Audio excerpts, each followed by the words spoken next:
welcome to the podcast. Listeners, the tour, for now, is finally over. The last show with my gorgeous tour support, Joseph Emslie, has been a delight.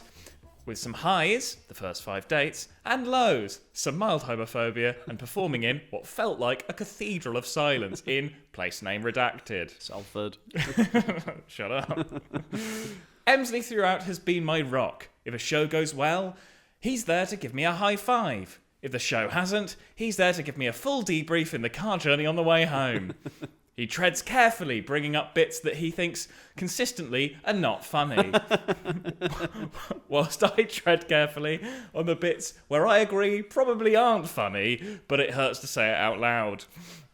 As we record, Brighton and Norwich are yet to have happened, but I'm sure they were both absolutely brilliant and had no drama at all. So, until the autumn, I'll be taking a pause from the tour. Now our attention shifts to Emslie's show. After my introspective and unhinged hour of working out how I can actually be happy, get ready for an onslaught of niche observational material about shit phones, gluten intolerance, and how big seagulls have become. You're absolutely correct. Welcome to the show. Can't wait for your show, mate. How are you doing, my darling? I'm very well, thank you, and I very much enjoyed that. I would say I treaded very carefully. Very carefully. I'd say I treaded carefully enough. Oh, no, you did very well. I was saying that you treaded beautifully and carefully, but you also didn't offend me, which was nice. I felt like the points that I said to you, do you want me to offer any input? It was a yes. Sorry, I've just got, do you want it? Do you? Do you want the criticism? You prodded me in the arm with a cigarette. Look, we both know the way joke doesn't work. No, the way joke doesn't work. But Has it been changed? Not yet. But I did add my toilet roll riff from last week into proceedings. Good. Because I think it might be the zeitgeist. It might be what gets it going. Everyone with this toilet roll surfboard. I do like the toilet roll surfboard as an image. Thanks, you could have told your face when I said it last week's episode. I did, I said I liked it. Yeah, well, it's fine. I liked it. But no, it's been great. No, honestly, you've been very good at making light of tougher situations and also giving good feedback. Mm-hmm. It's all genuinely very much well received. I have got you a gift that I will give you when we do our last. Oh, we don't do presents. That's the basis of our friendship. Now I have to do a present. No, you don't. I don't want a gift. No, that's the rule. No one goes, no, I don't want a gift. But that's the rule, isn't it? It's one for one. It's an eye for an eye. It's a gift for a gift. I mean it. I do not want a gift. I got you this as my personality means I'm going to have to want to outdo you. I don't want a gift. You have to listen to men. No. I listen to women. Well done. Well done. Yes, I've got you a gift. And those who identify as neither. You're not going to get cancelled on that. You're fine. No, but I also feel that their involvement is important in all discussions. In the fact that they've got you a gift? Well, yeah, what's the gift? Give the gift. give me the gift. I won't be giving you the gift. It's at home. I will give you it after Norwich. But I'm just saying, I've got you a gift. You will like the gift. Well, but there's yeah. And then on the next pod, it's very nice and very generous, but also. And then on the next one, we can reveal what the gift was. Great! Can I open it live? You can open it live. We can put it. We can just. You can open the Vinted parcel live. Ooh, it's clothing. No, Vinted do everything now. Do they do everything? Yeah. Can you get a chair on Vinted? Not sure if they do furniture. Oh, they don't do everything then, do they? It's not eBay. Okay. But anyway, I've got you a gift. But yeah, I've loved the tour. It's been fun. It's been really fun, and I've learnt loads. Learnt loads. What you've learnt is only book shows in Bristol, London, Edinburgh, Falmouth, and definitely Norwich and Brighton. Yes, absolutely. Yeah, so and I probably will do others. I'm sorry, Birmingham. I just cannot make a date work. Well, just seemingly that Birmingham don't want you. There's just no venues. All the venues are massive. Yeah. And that's the problem. And I do not want to go anywhere too big. So sorry if you are in Birmingham and you're waiting for me to book a date. It's not going to happen. You'll be going to Birmingham eventually. Just takes a bit of time. Just next show. So once the tour is done, what is your plan? So I've got a few more dates that I'm going to add in autumn. So I've mentioned a Leeds date. I still need to get back to them. Just add that to my mental to-do list, which is already absolutely humongous. And then I'm probably going to do another Bristol one, and there will be a London one, whether that's the special recording or just a normal sort of show. I don't know. But away from tour, what are your plans? I'm going to write an album. Oh, yeah? Yes, I miss writing music so much. So the one thing that's interesting, you love writing, recording. I write the theme tune, sing the theme tune. Yeah, exactly. I like I'm not. But you don't want to perform live. God no. That's the thing I hated most about performing music when I was younger. So that you don't like performing live. What is it? I like being in a band. I didn't enjoy like band practices and the camaraderie and the sort of building a sound together. That was always I really loved that. So I love being in bands, but I found like the performing live bit quite tricky. Because of what? What element? Well, I used to lose my voice quite quickly because we didn't have in-ears or anything like that. Sure. So you were just shouting over the amps and hoping that you were in tune. And then whenever you watch because there is actually a film of me doing music when I was in I think this is my second band. Where's this film? Is it on YouTube? Don't know. It's on YouTube. I don't know. Never found it. What's Couldn't tell you where it is. What's the name of your band? Can't remember. Couldn't remember. It's gone. Is it Various Bedroom Artists? No, but that's my new potential. I don't know. I'm pretending various a valued bedroom artist. I thought would be quite a funny name. I don't know what it is. It was either that or Goo. Just thought it was quite funny. Right. So either way, I'll release it under a moniker. And so the reason I don't know who moniker is. The reason you want to do it is just create. I just want to I love making music and I miss it. So it's not so much for a big plan or big thing. But I just want to make another album because last one I did was in lockdown and I am up for it. Would you do that? For it now. Would you do that in your house or would you rent out a room, a space, an Airbnb? I want to do a bit of both actually. And then there's a person I found on TikTok that I'd like to help me. Who? All right. Who? He's a guy who runs this like. Oh, it's the guy in the shed, isn't it? Yeah, it's the shed guy. He's so nice. I love him, and I love his vibe, and I love that he does like shoegaze music, and he will have similar tastes. So I'm like, I want to write the music and get it all pretty shipshape, and then I want to sort of get a bit of a masterclass in how to produce properly because I've only ever self-taught, and it's a little bit incremental gains. Would you go to his shed? I would hope so. The shipping container, yes, please, in the middle of nowhere in the West Country. And the plan is that you would go and record in his shed? I hope so. He doesn't know any of this yet, but he always says like I'm open to collaborations really? And stuff. So I thought I'd write the actual. So I've got two plans, two different albums that I'm not sure if I'm going to write both. Are you going to give yourself any time off? This is time off. It's a bit of fun. It's fun, isn't it? Are you going to have any time off? You going to go away? Nothing booked in. I'm going away to a shipping container to write and record music at great expense. I just think having a bit of time off from producing something might be useful. What? Creative break? Yeah. No. Okay, fine. I haven't had a break off since I left university. I've always had a project going. That's why I've got so I've actually recorded over 110 songs since I was born. Sure. How many of those were in the first 10 years? I'm going to be honest, few. Few to none. But even if they're like, in fact, if I included my phone recordings of like things, it would be over 300, 400 songs. But let's not count or that. ideas. No. Because I don't think... No, there's like recorded songs is over 100. That's a lot. It's a lot of songs. So I want to go through them and find the best ones and do a thing called... I think it'll be so funny to have my first debut album with this moniker, whatever it comes out with, to be called The Greatest Hits. The Non de Plume. Non de Plume? That's quite a good name. No, Non de Plume is... I know what it is. What is it? It's like a moniker, isn't it? It's a moniker. It's a name. Yeah. I knew that. I do exactly what you do. Do you know when someone's talking to you about a film that you've seen? They go, Yeah. You know... Face Off. Yeah, where the face goes off. You know Barry McSheen, and you go... The boxing. He did boxing in his past, I think. And then you think... I was reading his autobiography. I don't know why I lie in some of those situations. I was chatting to a friend and he was talking about a mortgage, and he went, obviously you know about this type of mortgage. And I didn't know, but I went, yeah. But that's your area. Mortgage knowledge is your area. I'm pretty good in most mortgages. I didn't know. But it was one of my really good pals. I don't know why I said that I knew. There was nothing if to they're gain. Listening to this, They won't and they'll be like, oh, there's something mortgage that I was talking about. Because he can't even remember what it was. No, I've got no idea. The non-de-plume mortgage.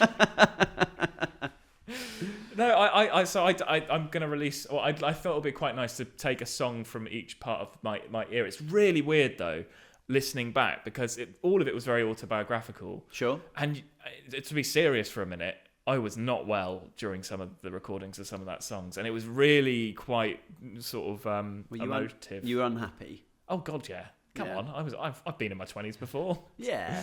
That was at least the first 5 years was sad. It's quite weird. It's like a sort of it's like a diary, I suppose, for most people, but I've done it musically. And there's still some stuff I'm really proud of. And you think, even though some of the lyrics were genuinely nauseatingly cringy, but I've sort of thought I could take the songs and rework them into something that I'd like now. So I've sort of thought that'd be quite a fun idea. And the other thing, I just want to write some new music. So I don't know what I'm doing. Would you ever write music? Would you ever put any of your old recordings on here for us to listen to and joke about? I think I would rather eat your own do skin. Almost anything else. Because I've just remembered, me and my cousin, we were in a band called the Rockin' Cousins. A bit on the nose. And, I love them. I love the non-de-plume. And we charged our family 20p to come into the lounge.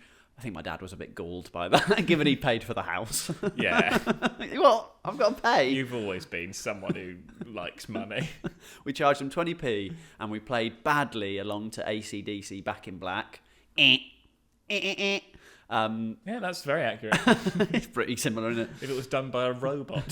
So we did that, and then because I had learnt a bit of Thunderstruck, I did a bit of Thunderstruck, and then we turned off the tape. So that was that. Hands out. Shake the old busker's hat.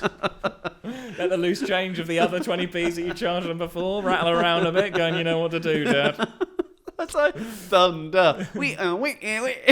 Stop the tape. Yeah, that bit isn't important to the song. We found a recording of. There's a video of it, and there's like a half-time break where me and my cousin do a debrief on how it's going, and I think we just learnt the word shit. We were about, I don't know, 11 or 12, so we're like, bit shit, but don't worry, that's going to come back. Anyway, the reason I'm getting onto this is me and my cousin recorded a song together. I cannot remember what it was called. I do remember that the lyrics were, ride the wave, feel the high, sail away. I love it. That's fine, because it's like kind of like innocent. It was like Jack Johnson rubbish era. lyrics. Whoa. When it's what do you mean rubbish lyrics? Sorry, innocent, good, brilliant lyrics about water, which is where everyone starts with their. It was Jack Johnson era. I have a song called "Just Like Water" that I wrote. Is it sad? Oh, good lord, is it all sad? If you want sad music, look at some of the self-produced stuff I did when I started getting into Tom York's solo stuff. Oh, yeah, now that is sad.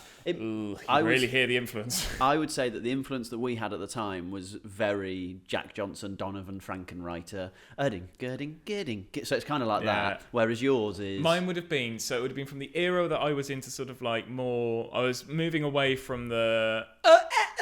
indie, which was very much my first band, 95% Cotton. I'm sure there's some stuff online that I now regret saying that you'll be able to find. But they were my first band in school. And we were all right as a band, like a school band. I was a 16-year-old, so you can't read too much into it. But then I went on to do solo stuff, which was more like inspired by early Sufjan Stevens, Sigur Rós. Big influence for Sigur Rós throughout everything. All sad, if people haven't heard them. Bright Eyes. Sad. I'd say... This is not really the Postal Service, but you can hear elements of it in it. Yeah. And you can just start Arcade Fire, that kind of stuff. I love a big crescendo. Yeah. That's one thing. If you want to hear anything, it's all building up to something.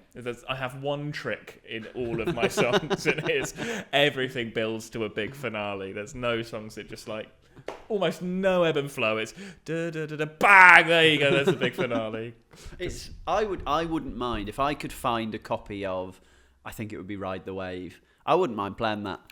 The problem is I don't know how funny my stuff would be, because it's actually, and this is going to sound self-congratulatory, it's not bad. It's just lyrically sometimes it's a little bit like cringy. Morose, and actually, cringy? Oh yeah, of course. I mean, some of the stuff I'm not going to talk about it, but yeah, there's some... What happened then? You sort of mumbled I was going to an angry dad. I was going to say like Some of it's about, but I self-edited. He self-edited. I self-edited, but yeah, it's what a lovely little time capsule, but also quite a troubling one. Yeah, we will leave that time capsule. And then there was one where I clearly didn't really know what to write about because I'd got over my past. So I was like, some really bad stuff there. I was also in a band at probably about 16 as well, and we called ourselves Start ? Because I think at that time punctuation. That's not a bad name. Forward Russia we're in. Punctuation Upside down, was in. exclamation mark, comma, exclamation mark at the end. Or the one that was called like check. Yeah, 3 exclamation mark. I was about to say that. I love you. So they were big. So we were colon. We were very very indie at that time. Never made it to playing live. Always in Henry's bedroom. See, we played live. We supported Magic Numbers. Did you? Have I ever told you that? No. Me, my dad, and my friend Parfit. Your dad. I wrote some jazz music, which is very much what my bedding in music was jazz, and we had like a little jazz trio. You and your dad and Parf. Yeah. Ridge was in your band. Yeah, he plays drums. He's always played drums. And how old were you when you got your dad roped in? About 24? 24, I think it was. Early 20s. That's mad. Basically, someone was like, I wrote some jazz songs, and then I don't quite know how it came about, but there's a cafe in Weston-super-Mare, and they were like, oh yeah, do you want to come down and play some music? Yeah. Oh, by the way, Magic Numbers are going to be on after you. We met Magic Numbers. So hang on. Whoa. There's a lot to unpack here. One, your dad was in your band. Yes. Okay, fine. Two, we don't talk about my brother's wedding. Because we then played my brother's wedding, but I was hammered. And with your jazz songs? Oh, I don't know what the songs were. I don't think they were songs. That is bleak. It wasn't great. It wasn't great for me. I had quite a lot of absinthe early on in the day. And that really did ruin my ability. To be fair, with jazz, though, you could probably blag it. What an awful year that was. Could you blag it with jazz? Happy anniversary. Yeah, well, I don't know. Generally, it's like when you have like a heart attack version of a shame memory. Yeah. That really flashed. That's a big one. That's on Rolodex. It's the notes that I wasn't playing that were important. Yeah, and then fell asleep in my car. Yeah, wasn't it? It was quite high. Quite a low time. Quite a bad. Let's not revisit it then. So anyway. Yeah. Ridge is in the band. Dad's got the call up. You then play in a cafe. Yes. In Weston-super-Mare. Yes. What were they serving? Oh, they were a cool cafe. It's a cool cafe. Cool cafe called Love's. Still going, I think. You haven't answered my question. What were they serving? I don't know. Vegan food? It's all that kind of thing. But were you performing in the day? No, in the evening. So they were open in the evening. It's a proper gig. Proper gig. People were there for it. We weren't just like in the corner. People were there to watch the music. And what was your name? Us. I don't know if we had one. I think we loosely called it the JP Trio. Parsons and Son Limited? No, I think it was like the JP Trio, something quite dog shit because we didn't have much time and I wrote the songs, so they're mine. And so Parth was on double bass. He was in Trinity. Double bass. Yes, he was in Trinity Music College of. So he did lots of. So Parfit's one of my closest friends. He actually occasionally listens. So hello, Parfit. Hello. But he's one of my closest friends from home. Love the boy, but was very, very talented musician. Is that the double bass? Yes, that's the one. What is that, the double bass? What child? Well, there's a cello that looks similar. Who knows plus de part or whatever you said earlier upon the tear, but doesn't know what a double bass is? I just wanted to check. Shakespeare school, but they didn't do instruments. What's a timpani? A timpani is a little drum. Well done. Because I always thought it was a... a pin whistle. It's not a pin whistle. Like what's it called? A whistle. Yeah. I'm going to rename this. Swanee whistle. Swanee whistle. I'm going to rename this to Parsons and Emslie can't remember what things are. And that's where we go wrong. And can't do maths or English. Because Peter Kay remembers what things are and it goes, well, we can't remember, hasn't gone well. Hasn't gone well. But anyway, music's going to be a big part of this year, I think. Oh, very exciting. And YouTubing. We're going to do some more YouTubing. We are. One thing that I have been obsessed by recently, and good rec. It's going to probably fall into being a rec. Actually, let's just do it now. Yeah, do it now. Is a chap called Ed Pratt. He does not need us to wreck it because... he's got a relatively healthy following. It's a huge following, but he is delightful. It's this sweet... I think he's 28. I think he did say that in a video. Sweet... No, I think he did say that. No, he did. And he is going from the source of the River Thames, travelling in the water the whole way to the Thames. It's great. To the sea, sorry. It is fantastic. Genuinely, you wouldn't find a better produced thing on television. He has a drone up that he occasionally and he shows us how he's done that, which I love. Amazing. And he's just got a really nice way about him, and he's not trying too hard. That's the thing I love about him. He's like YouTubers, I find, sometimes try really hard, and they're like, whoa, do you know what I mean? They're a bit loud. Yeah. They're a bit theatre. Yeah. Whereas he's just like, I'm just going down the Thames, bumping into people, being incredibly nice. This is slightly. I guess this is. It's a wreck because it's a delightful watch, and there are 4 episodes out at the moment. I think 5 might have even come out. It's so lovely to I'm watch. Watching that tonight if it has. Me too. But one thing that I think is so lovely is the world at the moment, as we all know, is a bit shit. Like, the world is fucking mad. Lord. Let's not spend too much time on it. I know this is bad to say. Entertaining though, isn't it? I mean, if you take away all of the horribleness of it all, and like the absolute poison that's dripping through every single headline, there is still a part of me that's a bit like driving past the car crashing on the M25. You slow down a bit, don't you? I try to avoid the news because I just think. Sorry, you like hiding. You like popping your head in the sand, don't you? Yeah. Well, I just sort of think it's all very sad. But anyway, this series, one of the beautiful things about it, and I think Britain falls into, like, it's a bit mad at the moment. Mm-hmm. The right, the left, Yeah. Says like a true centrist dad. What I meant by that was a lot of people have a lot of strong opinions, and it's quite difficult at the moment. This show shows how lovely the British public are, and you really don't. The great thing is you don't know their political persuasion or anything like that. They're just people wishing someone well, aren't they? I can guess on a few of them. Yeah, you can. But I think you both know the flag is on the head.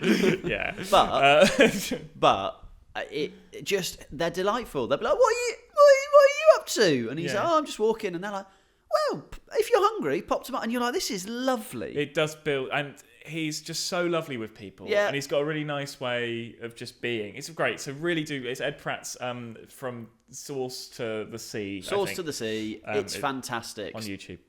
How do we get onto YouTube? So anyway, YouTube. So we were talking... YouTube. So we were talking about that and the fact we're going to do it. I think we're potentially going to look into some sort of challenge-based YouTube. Yeah, I think it's a popular format, and we thought, do you know what? In some way, and I think it's a genuine thing from my perspective, I want to have more adventures and do more stuff, and I just don't think I'd get out enough. So in a bid to try and do that, this feels like, at least let's document it and have a bit of fun with it. Why? You can't just live. Everything has to become content. Well, but at the same time, it's the kind of thing I'd want. I'm not sure about you, but it's the sort of stuff I'd like to watch on, like, what would like to make on TV. Yep. TV is a calling, so we make it ourselves. Agree. We've got all the stuff. I really like the idea. I think the challenges that we end up doing and what we end up doing will be... If you have any ideas, send them in. What a great idea. We don't have to have ideas then. You guys, what would be a good challenge? What would you like us to see? I would say that they'll be fairly gentle. Similar to, I mean, the source... Don't hack your feet off and see how far you can get before dying. None of that. It's not Saw. You've not seen it. Probably a lovely rom-com. It's not. No, it's not. There's a load of them.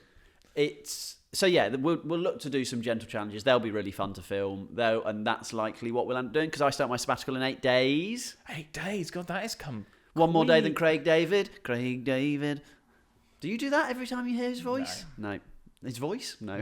Or what, the word 7 days or 8 days? Yeah, he had a song called 7 Days. Oh, speaking of Craig David, when we were on tour with, we were at your parents', we were driving away, and it does link back. The Scrap Iron Man drove past. So I'm not sure how rural this is. Does any old iron people? So when an any old iron van comes round, they basically just drive around neighbourhoods going, any old iron? Woo! Anyone want to give us your fridge? Kind of, yeah. Anyone not want a fridge? They kind of go and take scrap metal. I think you can potentially get money for it. But we drove past this any old iron van. And they had upgraded their little... Because, as you said, it does... Any old iron. Or the one in Stratford used to be like... Beep, beep, beep. But... What are your any old iron ringtone? But we drove past this one, and it was like a Craig David tune. It was like... Any old iron. Any old iron. It was banging. Any old iron. Can we go again on that? Can we go again? Yeah, any old...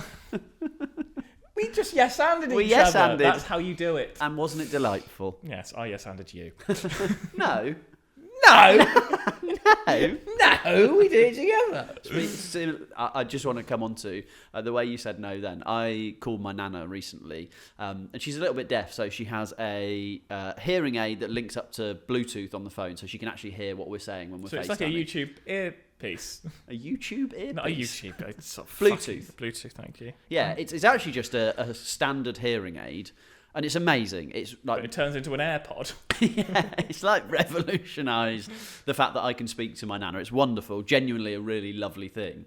But now it goes direct into her ear. Grandpa can't hear anything, and so Grandpa just sort of sits, and she kind of occasionally. Wait, because it's linked up with Grandpa's ear. No, he can't hear anything. It's not. He doesn't have hearing aids, so but he just can't hear. No. He can hear. Right, we're going. But he can't hear what you're saying. He can't hear what I'm saying. Okay, Yeah. So he can hear what Nana's saying because it's going direct into her ear. Anyway, the way you said no then just reminded me of Nana talking and speaking to Grandpa, and she sort of held the phone at him, and Grandpa sort of went, hello. And then Nana went, well, say something then. and Grandpa was like, right. And I just loved that all he did for like 20 seconds was he went, hello, hello, hello, hello. And then when I turned back to my Nana and she went, right. And I just love, they've been married for so long. They just don't care anymore. It's beautiful. But I just really liked it. It reminded me of when I said no to you then. Yeah. Like a married couple. We are a married couple. It's quite worrying. Well, not worrying. I love it. I love that we're a married couple. I don't mind it. All right. I'm there with a full laugh. You're there with it. I don't mind it. Fair enough. I know where I stand now. Hello, it's Joe from the editing booth here. Now, it was at this part of the editing of this podcast that I realised that the audio had failed from this point onwards. Now, I had to basically take some of the camera audio, try and clean it up a bit and make it feel a little bit less roomy. So, unfortunately, it will be a bit roomier than normal, the next part of this podcast. But I did my best. Hopefully, you can still enjoy it. And I'll hand back to me or Emslie in the show. All right, lovely stuff. That was so slick. We're going to go on to our feature that could become a regular feature of Parsons Chat GPT. How many times does something have to happen before it becomes regular? Don't they say in that This is the second time. Don't they say in that Atomic Habits book you have to do it 60 times for it to become a habit? Yeah. Is habit the same as 60 times? Does that mean this podcast needs to have 60 episodes to become a habit? We're on 15. 15? We're not too far. Anyway, welcome to Joseph Parsons Chat GPT Diaries. Yes. This is where I talk to GPT like anyone else does to a smart speaker or whatever, where you just speak at your phone and hope to get an answer. But we've got history. So, we've got the receipts. I've been doing this for years, so I thought it would be useful to share some of my chat GPTs. So the first one I've got up here is symbolism for boring. They've titled it. Okay. Can you guess what I'm trying to do here? I want to see if you can see. You're trying to write a bit of Shut material. up. Hey chat, I'm looking for some symbolism to symbolise being boring. Hi Joseph, for symbolism of being boring, you might consider a few classic ideas. A grey or beige colour palette, a monotonous clock ticking away, or even a snail to represent the slowness and lack of excitement. What do you think? This is what I responded. Yeah, I think it may need to be a little bit more symbolism-y. How about using a plain black notebook or an empty calendar to symbolise a lack of excitement or ambition? Another idea could be repetitive, unending pattern, like a maze that goes nowhere. Does that fit the vibe you're going for?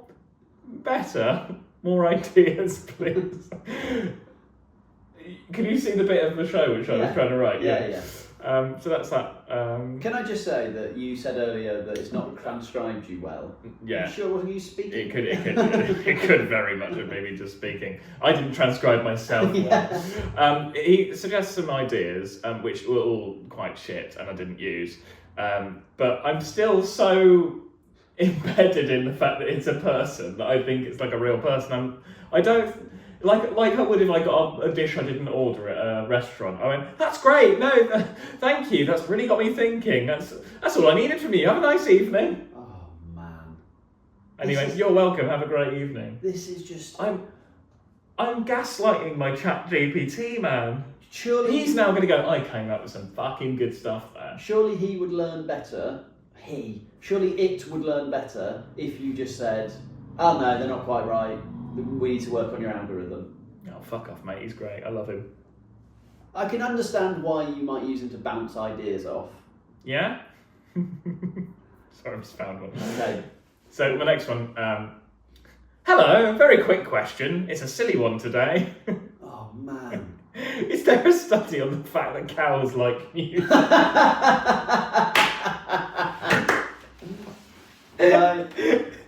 Is there a study on the fact that cows like music? Hey there, actually, there has been some studies suggesting that cows can respond positively to music. They tend to be calmer and even produce more milk when listening to soothing tunes. It's a fun fact that many farmers have tested out themselves. Right. Isn't that good? Yeah. Isn't tragedy? What did you say? You see, there's more. Yeah. See, I've seen lots of videos of people singing or playing music to cows, and they just seem to all gather around. I wasn't sure if that's just like, if that's because they're just like, what is that sound, or whether they're like, I like this song. Oh my god, mate. Bless Chat tries his best to keep me up there. It's like, no, it's interesting, right? He replies. He's like, no, it's interesting, right? Cows are naturally curious, so they might have been drawn to the sound out of curiosity, but some studies do suggest that they actually enjoy certain types of music, especially calming or classical tunes.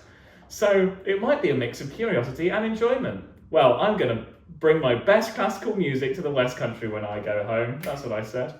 And that sounds like a delightful plan. I'm sure all the cows will appreciate your musical taste. They won't. Thank you so much. Have a They lovely won't. evening. You're welcome. Have a lovely evening yourself. Imagine if you played your musical taste to cows. I bring some classical, but that's my ChatGPT diaries for the week. Wow. What happened with that cow thing? I just saw a lot of cows on TikTok, and I was like, I wonder if they do actually dig the music, man. And why didn't you just Google it? Because ChatGPT is quicker. More expensive in terms of. Oh yeah, but I get to do data analysis, so it's fine. Fair. Well, I still find it baffling, but And also, it's an expense out of the old business, isn't it? yeah, mine was more an expense to the planet. Oh right, yeah, fucking oxygen. We get it. Uses a lot of water or something. So do cows, to be fair. So do cows and fucking ChatGPT. What an awful thing for the environment. Greta listening along would have fucking smashed her phone on the floor, which she probably doesn't have, unless she has a cat S. That would just bounce back up and break the fucking earth.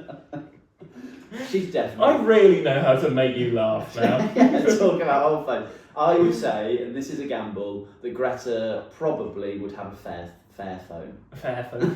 Fair phone. Okay, what's a fair phone? A fair phone is a. Do you actually want to know? No, yeah, I do. No, It's I'm just. It's a phone that you can upgrade yourself, and every part of it is upgradable. So if you want to get the new camera that they bring out, you take out the camera unit and replace that. So you're not replacing the phone itself; you're replacing parts of it to improve Such a it. shame that will never catch on. It's a really good idea. It sort of has. It looks a little bit square and janky, but it kind of is getting a bit more. Do you not think? I mean, it probably isn't good for the margins of Apple, is it? If they don't just make you buy a £2,000 phone every single time and the rest.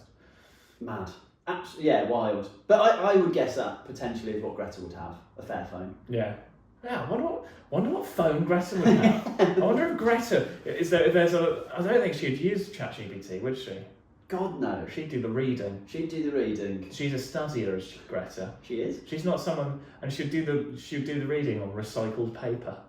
Very books. good. Very good. Recycled paper books. Which definitely exists. I'm sure they Like probably. all of literature has been remade into recycled paper, which actually probably would have been quite eco-friendly. I think we might have a new feature. Yes, I'm excited for this one. So I think we need to set this feature up because as comics, we have ideas that pop into your head. You make a note of it, whether that's on paper, recycled paper, or whether that's on your phone app.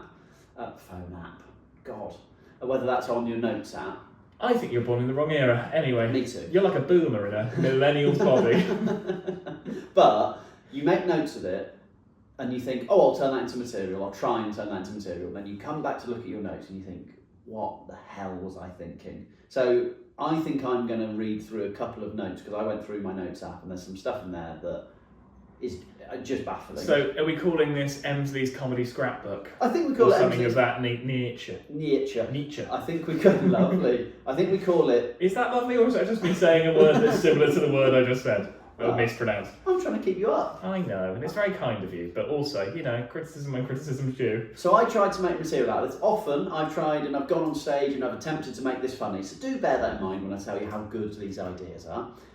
He's tried, basically, is what he's saying. Really bloody tried. People are thick, and then my example of people being thick is the fact that they drag chairs. Dragging chairs is a thick thing to Isn't see. it? You don't see that so often, though. Where did you see that? It's a horrible sound, isn't it? I just think if you're dragging a chair, why aren't you lifting it? There's got to be something in that. I mean, maybe if it's a heavy chair. Yeah, but how heavy is a chair in Pizza Express? I don't know. I genuinely can't answer that question. I've never historically lifted a chair in Pizza Express. But I tried to make that into material, and you'll be pleased to know it didn't make the set. Oh. So here we go. Using a disabled loo, the space between the toilet and the door is intimidating. It's not bad, is it? It's quite funny. What's intimidating about the distance between? So you can't hold it shut if someone works out how to bust it. Well, just if you haven't locked it, right?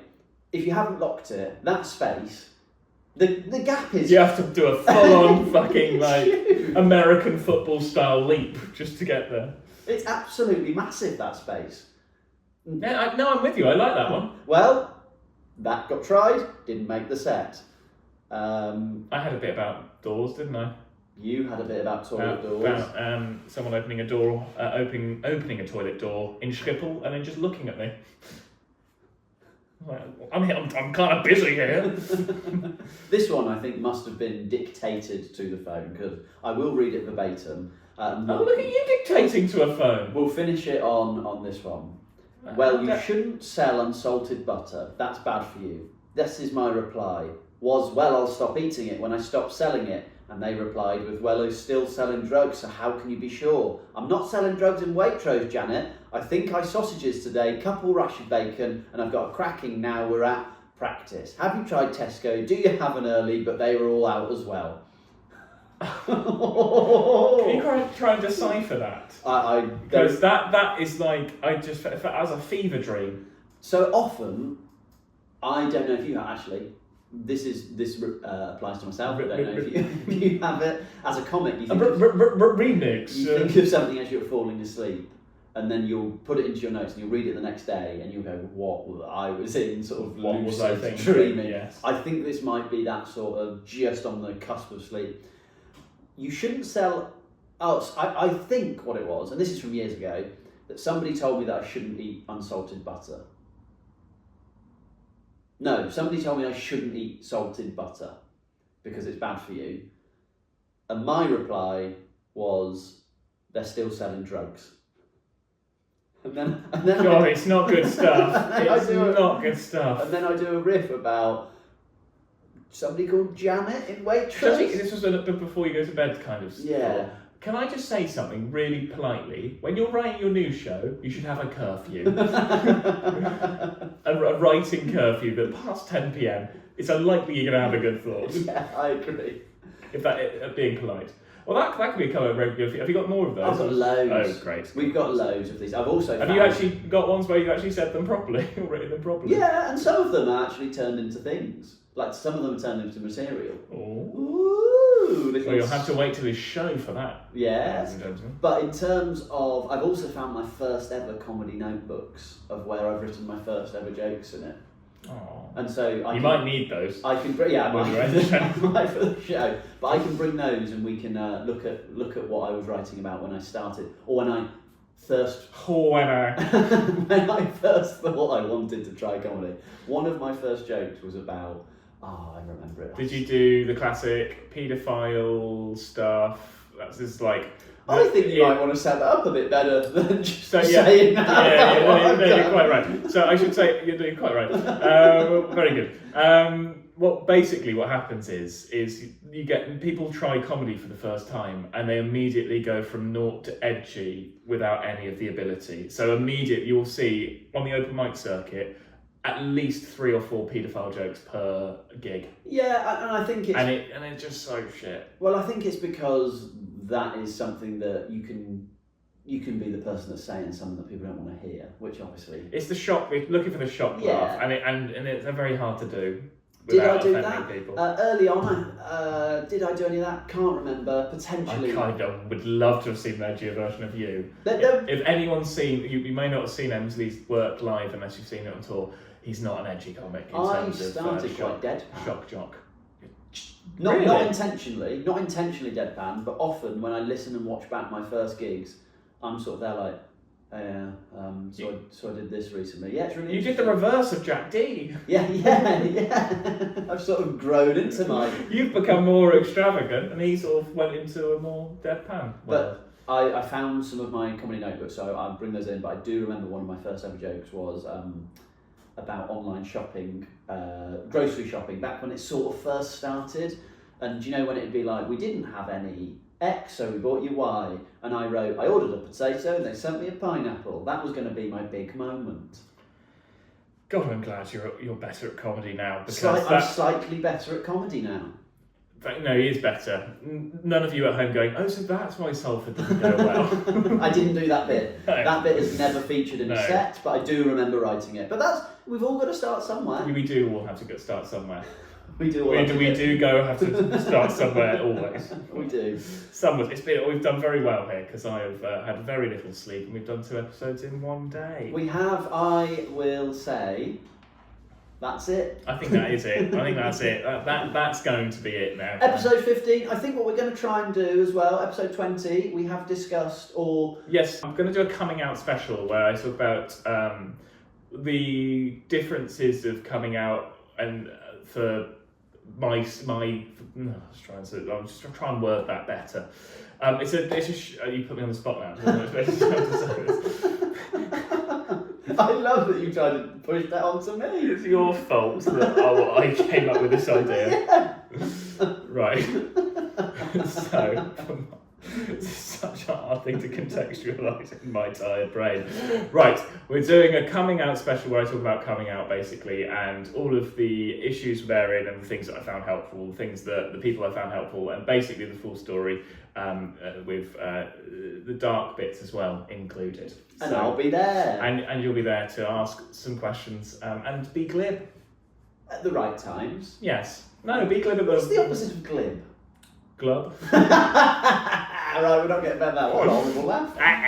Right. Put a little bit about paedophilia. No, that's not safe. Let's end on that. Right. If this episode is cut up. Anyway. This has gone really badly, this ending. Right, if you've liked this show, what's wrong with you? Report it.